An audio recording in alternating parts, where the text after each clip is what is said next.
Mumbai police को सलाम news को सब्सक्राइब करो और बेल आइकन दबाना ना भूलो। अस्सलाम वालेकुम, नमस्ते। मेरा नाम सैयद मंजूर है।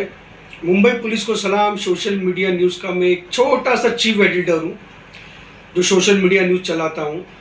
और मैं आज आप सबसे अपने दिल की बात कहना चाहता हूँ कि क्या हो रहा है हमारे देश में, क्या हो रहा है हमारे इंडिया में। पहले हमारा देश ऐसा नहीं था, इतना कान का कच्चा नहीं था। जब से ये मोदी सरकार आई है और जब भी महंगाई इनको बढ़ाना होता है, ये हिंदू मुसलमान का कुछ ना कुछ निकाल के बैठ जाते हैं और हम सब कच्चे कान वाले हिंदू मुसलमान की लड़ाई इनकी बातों में आके करना चालू कर देते हैं। ये कब तक करेंगे हम एक सच्चे इंडियन हैं, ये कब हम साबित करेंगे? हम तभी कर सकते हैं जब हम सब एक हो जाए और नेक हो जाएं। ये चाय वाले की पॉलिसी है, ये बीजेपी सरकार की पॉलिसी है कि महंगाई बढ़ाते रहो, इनको हिंदू मुसलमान करके लड़ाते रहो, ये उसमें उलझे हुए रहें और हम देश को बेचते रहें। हर तरीके से ये मोदी सरकार देखो हमारे देश को बेच रही है। 100 में से 75% इसने चीज़ें बेच डाला है। ये चाय वाले के ना कोई आगे है ना कोई पीछे है। ये कब हमारे देश को भाग के विदेश में जाके बैठ जाएगा तब हम कुछ नहीं कर पाएंगे। अभी भी वक्त है मेरे देशवासियों, मेरे सच्चे इंडियन लोग, मैं हाथ जोड़ के विनती करता हूँ। ये हाथ हमेशा ऊपर वाले के आगे झुका है, ये मुंडी भी हमेशा ऊपर वाले के आगे झुकी है। आप लोग सच्चे इंडियन हो तो साबित करो ये बीजेपी सरकार को गिरा के। जो भी हिंदू मुसलमान करता है नेता, वो औरत हो या आदमी हो, अभी देखो ये बीजेपी सरकार इतनी गिर चुकी है कि उनको एक औरत का सहारा लेना पड़ा। अरे वो अपने धर्म के बारे में नहीं जानती कि उसका धर्म क्या है, वो दूसरे के धर्म पे उंगली उठा रही है। हमारे हुजूर पाक सल्लल्लाहु अलैहि वसल्लम के बारे में उल्टा सीधा बोल रही है। उसकी औकात है? जब मिलेगी जहां मिलेगी चप्पल से मार खाएगी। एक औरत हो के तू दूसरों की बातों में आके चंद पैसों की खातिर बिक के अपने ईमान को बेच के, अरे तू तो हिंदू भी नहीं है रे कहने के लायक। कोई सच्चा हिंदू भी दूसरे के धर्म के मौलाना पर उन पर उंगली उठाने से पहले 10 बार सोचेगा। तू औरत होके इतना बड़ा जलील काम करी है तूने कि पूरी आज देख पूरे वर्ल्ड में आज हाहाकार हो गई है। आज वर्ल्ड के अंदर जहां भी इंडियन है वहां उनको तकलीफ दी जा रही है, वो भले हिंदू हो या मुसलमान हो। क्यों? सिर्फ तेरी झालत की वजह से। क्यों? और तेरे को चढ़ाया गया है मोदी ने, उसके चंद कुत्तों ने, उसके चंद चम्मचों ने। इस महंगाई को छुपाने के लिए इस मुद्दे को उछाला गया है। तो मेहरबानी करके ये सब चीज़ें बंद करो, अभी भी वक्त है। इससे सब में ज़्यादा अगर तकलीफ किसी को होती है तो वो होती है पुलिस को। हमारे पूरे देश की पुलिस परेशान है। क्या उनके बीवी बच्चे नहीं हैं? क्या उनको गर्मी नहीं लगती? ये हरकतों की वजह से मरता कौन है? गरीब आदमी। ड्यूटी निभाता कौन है? सिर्फ पुलिस। कभी वो राज ठाकरे कुछ उल्टा सीधा बोलता है, कभी ये कुछ उल्टा सीधा बोलती है। इस देश में सच्चा इंडियन वही होगा जो इस मुद्दे को आज के बाद अगर किसी ने भी कोई भी मजहब की तरफ उंगली उठाई तो उसको बहिष्कार किया जाए, उसको चप्पल से मार के गंजा करके पूरे इलाके में घुमाया जाए। फिर वो कोई भी हो, हिंदू हो या मुसलमान हो। मत करो, कोई मजहब नहीं सिखाता आपस में बैर रखना। और ये चाय वाला की बहुत गंदी पॉलिसी है। ये अमीर को अमीर करता जा रहा है और गरीब को गरीब।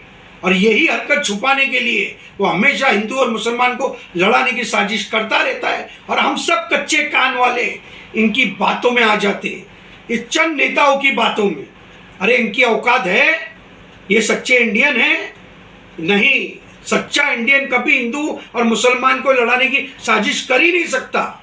जो सच्चा इंडियन होगा, ये तो इंडियन कहलाने के नाम पे भी धब्बा है लोग जो आपस में हम सबको लड़ाने की साजिश कर रहे हैं। और हमारी पुलिस, पूरी देश की पुलिस परेशान है, उनके घर वाले परेशान हैं। हाय बद्दुआ दे रहे हैं मोदी को, जो ये साजिश कर रहा है उसको। अरे इतना गिर गया मोदी, तू इतना गिर गया कि तुझे एक औरत का सहारा लेना पड़ रहा है। पहले धर्म का सहारा लेता था, अब औरतों को आगे कर रहा है। बंद कर, अभी भी वक्त है मोदी। ऊपर वाले की लाठी से डर मत कर ये सब हरकतें। तू पीएम है, अरे तुझसे लाख दर्जे अच्छा तो हमारा सीएम है। हम सीना ठोक के बोलते हैं कि हमको फख्र है कि हमारा जो सीएम है वो वाकई में इस देश का बच्चा है, इस देश का नागरिक है सच्चा। उनके बाप ने कभी हिंदू मुसलमान नहीं किया, उनके बच्चों ने कभी नहीं किया और उनके बच्चों ने भी कभी नहीं किया। तेरे तो बच्चे ही नहीं हैं, तू किए जा रहा है हरकतें फालतू। बनकर मेरा भाई, बनकर ये हरकत। इस देश की ताकत को तू नहीं पहचानता है। जिस दिन हम सब इस देश के नागरिक की आंख खुल गई ना, उस दिन सोच तेरा क्या होगा मोदी। उस दिन सोच बीजेपी सरकार, तुम सब बीजेपी वालों का क्या होगा। अरे तुमसे तो लाख दर्जे अच्छे हमारी शिवसेना सरकार है। कभी हिंदू मुसलमान नहीं करती है, कभी उस चीज के खिलाफ नहीं जाती है। हम फख्र से कहते सीना ठोक के कि पीएम की जगह पे बिठाओ हमारे सीएम को और देखो ये देश कैसा चलता है। ये देश में कुर्बानी दी है मुसलमान लोगों ने, हिंदू का हाथ पकड़ पकड़ के। हिंदुओं ने भी अपनी बहन, बेटी, भाई, बच्चों की कुर्बानी दिया है इस देश को आज़ाद कराने के लिए। हम सब ने एक होकर आज़ाद कराए। तुम जैसे चंद चाय वाले लोग क्या कर लोगे। जिस दिन हम सब एक हो गए ना, हिंदू और मुसलमान भाई लोग, और ये बात दिमाग में घुस गई कि पहले तुम लोग को नेस्तो नाबूद कराना है, तो सोचो तुम कितने और हमारे पास चप्पलें कितनी। ये सोच के चलना कि हर एक इस देश का सच्चा इंडियन अगर चप्पल को हाथ में ले लिया ना, तो तुम्हारा तो क्या हशर होगा, तुमको कोई बचा भी नहीं पाएगा।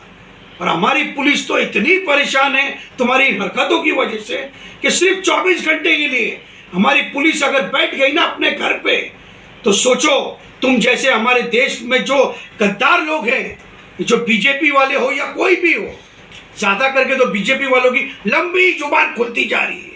नहीं, पहले अपने धर्म को पहचान कि तेरा खुद का धर्म क्या बोलता है। हमारा धर्म तो बोलता है कि अपने गिरेबान में झांको, दूसरों के धर्म के बारे में तुमको उंगली उठाने का, बोलने का अधिकार ही नहीं है। तो क्यों बार बार हमारे धर्म पे, हमारे धर्म गुरु पे उंगली उठ रही है।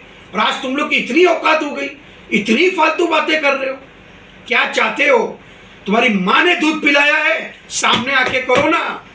पुलिस की आड़ में क्या छुपते हो रे। एक तो गलत काम करते हो, ऊपर से पुलिस को ही आगाह करते हो।